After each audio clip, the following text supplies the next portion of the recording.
While I turn the computer on, which I will do now, I will tell you all the specs.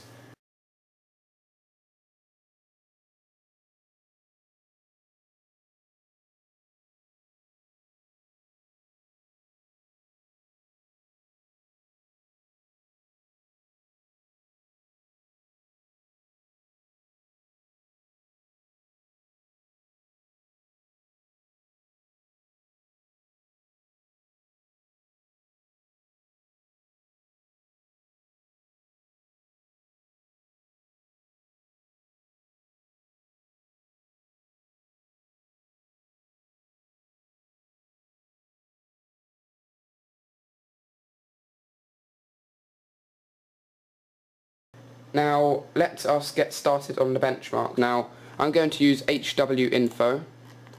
It's a great program. Download it.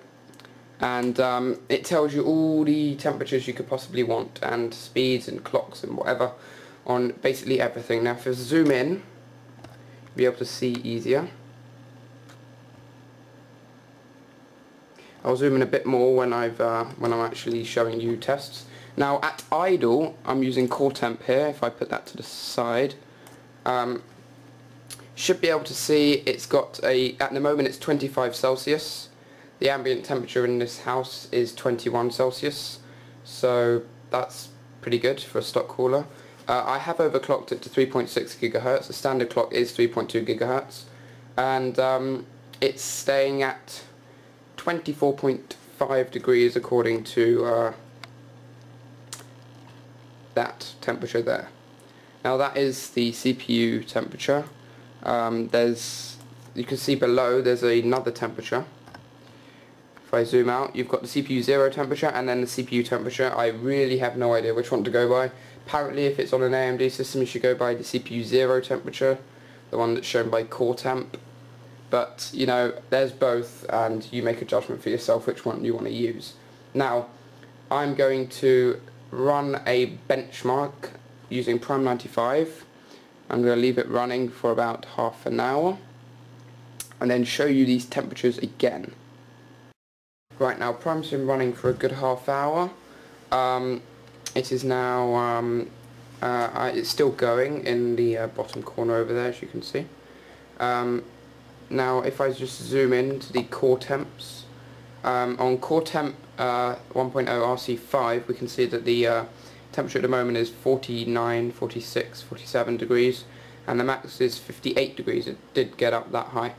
Now if we go over to HW-Info, we can see that the current one is 54 on the left, the minimum was 24 on second from left, and the maximum was 58. If we look below we can see the maximum was 64. Now that's a difference of 6 degrees. I did test this again because I've recently moved the NH-S12B Noctua fan to the front over there in the 5.25 inch bays, and I put my hand over it and the fans went, the CPU fan sped up dramatically to about 4,400 RPM, as you can see right there, and yeah, it makes it louder. I don't know if you can hear it at the moment, but it is quite loud. I will just quickly do a decibel test.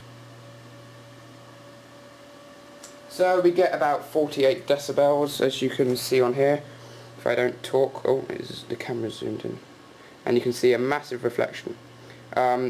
Roughly where it says T at the moment, to the left of that is the sound level that was when I was putting the phone near the CPU cooler, and that was about 5 centimeters away from the cooler. Out here, you can it's hard to say, but with your ears you can hear the difference. If I quickly shut down Pwm, you should be able to hear the difference. It's at 4,500 RPM at the moment. If I close Pwm, you should hear it slow down.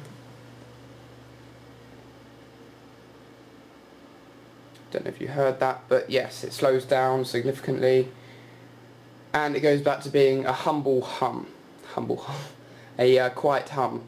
So that's with the stock cooler at 3600 megahertz. I'm going to quickly run through that same thing at the stock speed, and then and then that's it, because on the stock cooler I cannot overclock it beyond 3.6 gigahertz. It starts getting very hot and it shuts down the computer. So let's restart the computer with it clocked back to the standard 3.2 gigahertz. Right, I'm back, and after another half hour we have got some new temperatures with the stock clock, 3.2 gigahertz with the stock fan as well. So as you can see on the right, Pwm is still running, 100% load. We have got a maximum temperature at the moment, which is 48.8, just changed. And if you go below, you can see it went to 57 over here. The top one is the core temp and the bottom one is the CPU temp. Those are the results, and the fan is spinning at 4,200 RPM, which is 400 RPM less than the other one. Let's put the decibel meter and have a quick hear.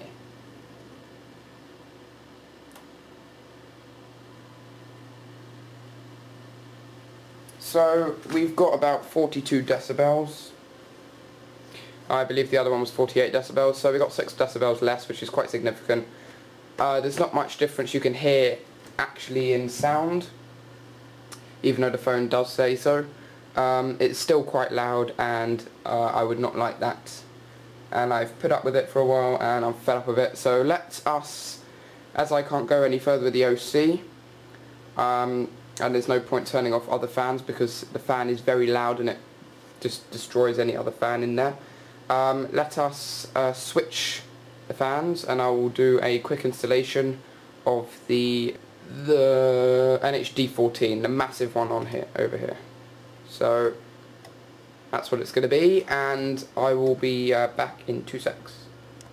Right, so we're back at 3.2 gigahertz, and everything's powered up. At idle, it is 18 degrees Celsius, which I don't know if it is correct, because quite frankly the ambient temperature is 21°C, but I guess the metal plate could be 18 degrees centigrade. I'm not sure because I don't want to put my finger on it. So it's gone down to 17.6. Let me just zoom in for you. And directly below that is the other CPU temperature, so that's where to keep your eye.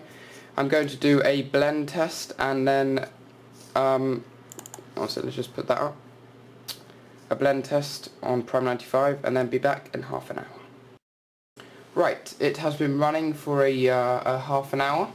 Right, as you can see, it's still running 100% load. Amazingly, the CPU temperatures are 32 degrees centigrade. Now I'm going to stick with the core temp, which is this one over here. 32, let me just move the camera. 32 degrees centigrade, which is the same temperature that the stock cooler kept it idle at, although it was at 3.6 gigahertz. So we'll wait to see what it is then. This is stock 3.2 gigahertz on the 1090T. No overclocking anyway, stock and everything. Voltage is 1.45, I left it on auto. Some would say that's quite high for a stock voltage, but that is what AMD has set. CPU fan is running at 1300 RPM, which is significantly cooler. Slower.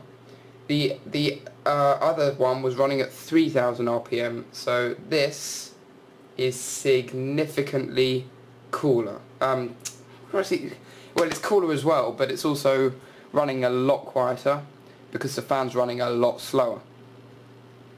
And that is the maximum speed the fan goes. It doesn't go any higher because it's not PWM.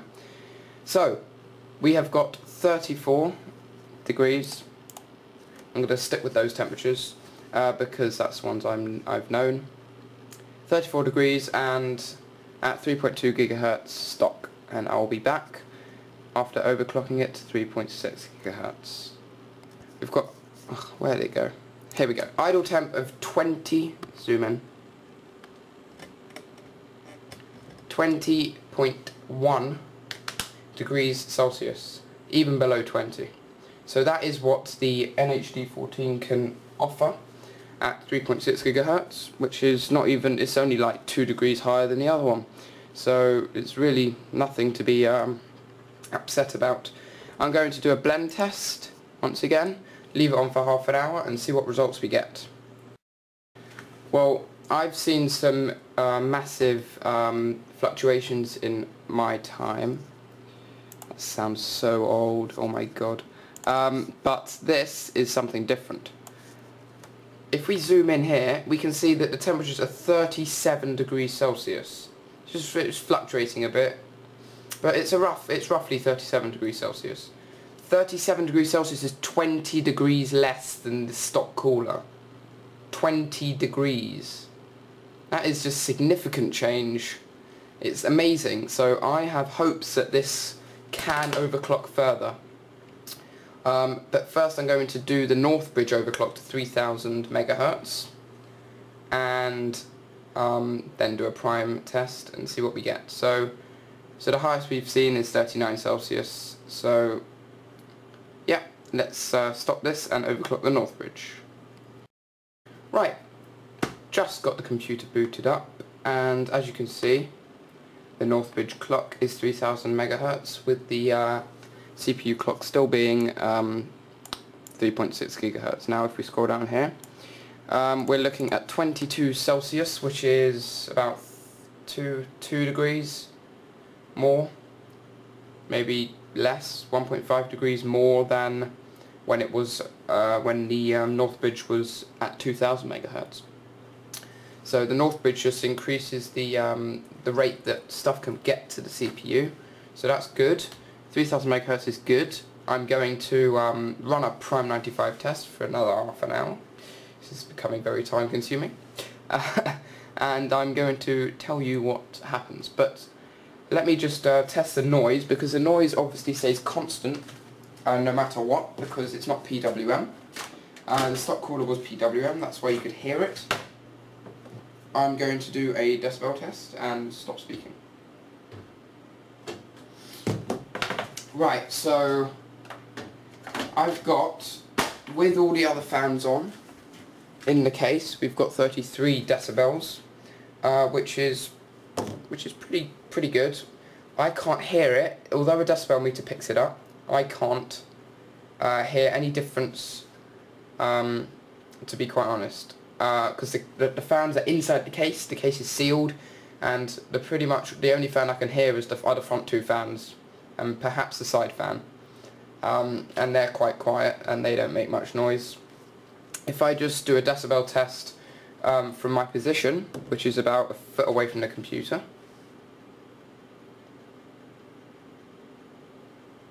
we can see that the decibels go about 22 decibels. Okay, so let's have a look. It's still idle at 20 Celsius, so it's literally 1 degree more, that's it. I'm going to do a blend test and I'll be back momentarily. Okay, so I've been running this for about half an hour. Now the temperatures, as you can see, get to 40 Celsius. It hovers around 40 pretty much. So yeah, 40 degrees Celsius, 3600 megahertz, 3000 megahertz overclock on the Northbridge. Bear in mind that the stock cooler couldn't do it. The computer shut down when I tried it with the stock cooler at 3000 megahertz Northbridge. It just couldn't cope. So that's that, and that is pretty good. That is 15 degrees off.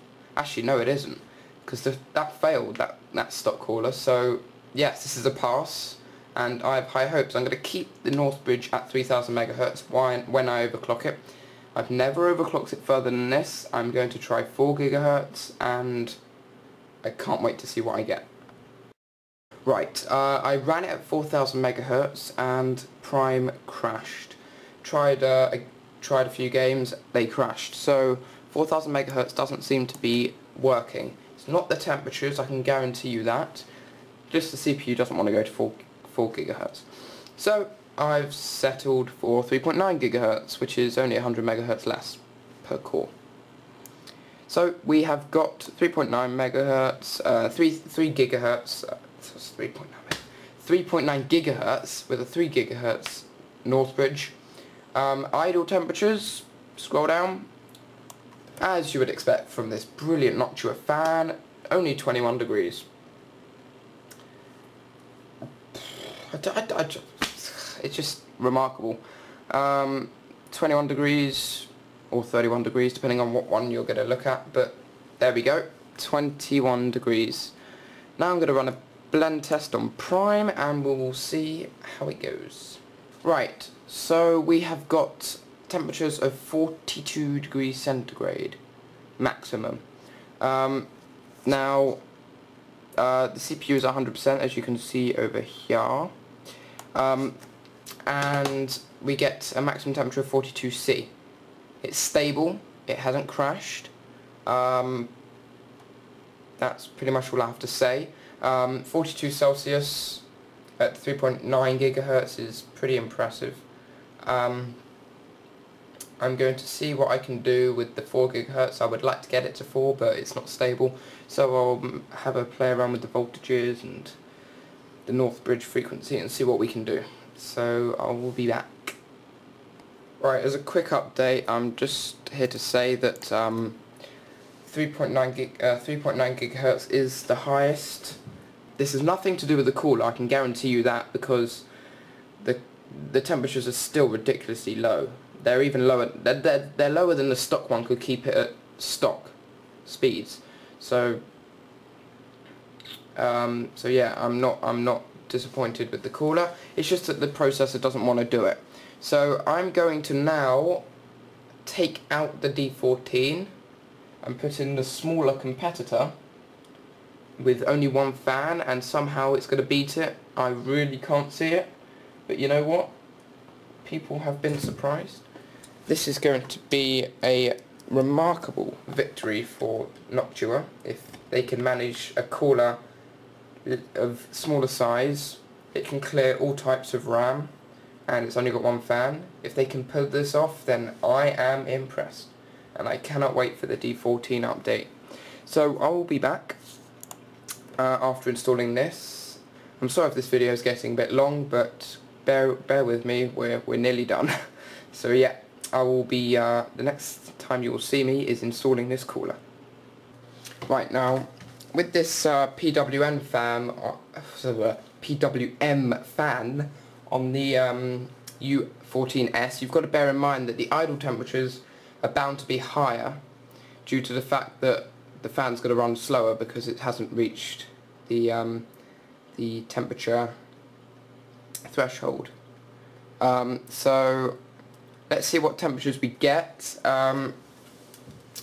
If they're high, if the temperatures are high, then I will set the fan to run at 100% all the time, because then it will make it a fair test. But we'll see how the Pwm can sort out the temperatures. So at idle, we can see we've got.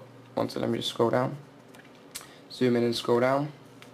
We've got a temperature of 20 degrees, roughly, on the core temperature. So I'm just going to run it for 30 minutes once again, and then we can see the results. Right, so it's been running for quite a while now, and we've got a temperature of 31 degrees flat. It's been like that for, oh, now it changes. Yeah, lovely. Okay, so yeah, maybe I was breathing and it affected temperatures. But there we go, that is the temperature, 31.5, let's say. That's the maximum, and now it goes up. Yeah, thanks computer, yeah, you do that. 32 degrees maximum, and that is at stock frequencies of 3.2 gigahertz. No overclock on anything, and no overclock on Northbridge. So let us restart the computer with 3.6 gigahertz. Right, so idle temperatures at 3.6 gigahertz, 21 degrees. That's decent. The reason why the maximum was 28 was because I accidentally started the prime test without doing this idle. So yeah, 21 degrees seems the average temperature. So yeah, I'm going to run the prime test and see what the max temp we get is. Right, so I've just run the test and it's still running, I believe, and it is at I got an average temperature of about 34 degrees, 35 degrees, so that's pretty good. That's about 3 degrees higher than the stock, and I will compare that to the D14 because I can't remember the temperatures. I will measure the sound. It is less, it's noticeably quieter than the D14, which may be unbelievable to some people. But yes, it does provide a quieter experience, which some of you may like. I don't mind the D14's noise because it's not that great.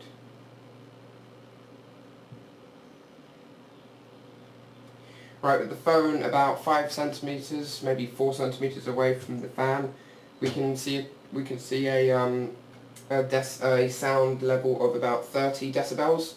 If I do it about a foot away,